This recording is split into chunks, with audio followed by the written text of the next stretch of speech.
سڵاوتان لەبێت.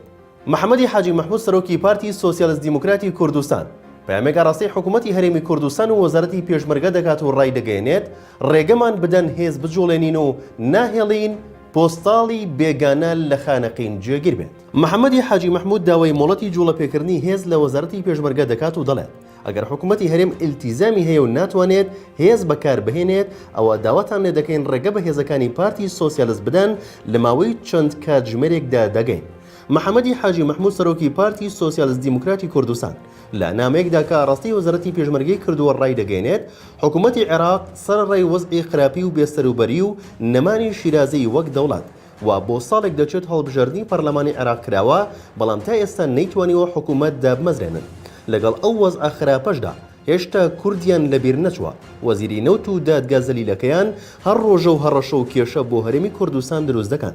لە بەشێکی نامەکەیدا ئەوەش هاتووە لە ناوچەدا بڕاوەکانیش کورد لەسەر ماڵ و موڵکی بەوە بەپیرانیان کار دەکەن لە کاتێکدا مردووی گۆڕستانەکانی کورد لەو ناوچانە لە زیندوەکانی نەتەوەکانی تر زیاترە و خۆشتان دەبینن ئێستا ئەو پاڵەوانانە هاتوونەتە شاری خانەقین و هەڕەشە و گوڕەشە و سیاسەتی بە عەرەبکردن لە دژی کورد ئەنجام دەدەن.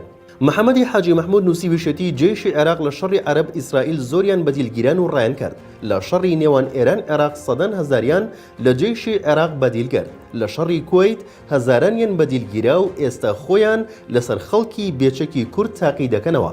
لەو ڕۆژەوە سەرۆکی پارتی سۆسیالیست دیموکراتی کوردستان با وەزارەتی پێشمەرگەی وتووە ئەگەر حکوومەت ئیلتیزامی هەیە و ناتوانێت هێز بەکاربێنێت ئەوە داوەتان لێ دەکەین ڕێگە بە هێزەکانی پارتی سۆسیالیست بدەن لە ماوەی چەند کاتژمێرێکدا دەگەینە خانەقین. شاری خەبات و شەهیدان و خۆڕاگری و ڕێگە نادەین بێگانە پۆستاڵی ڕەشیان لە خانەقینی ئازیز جێگیر بێت.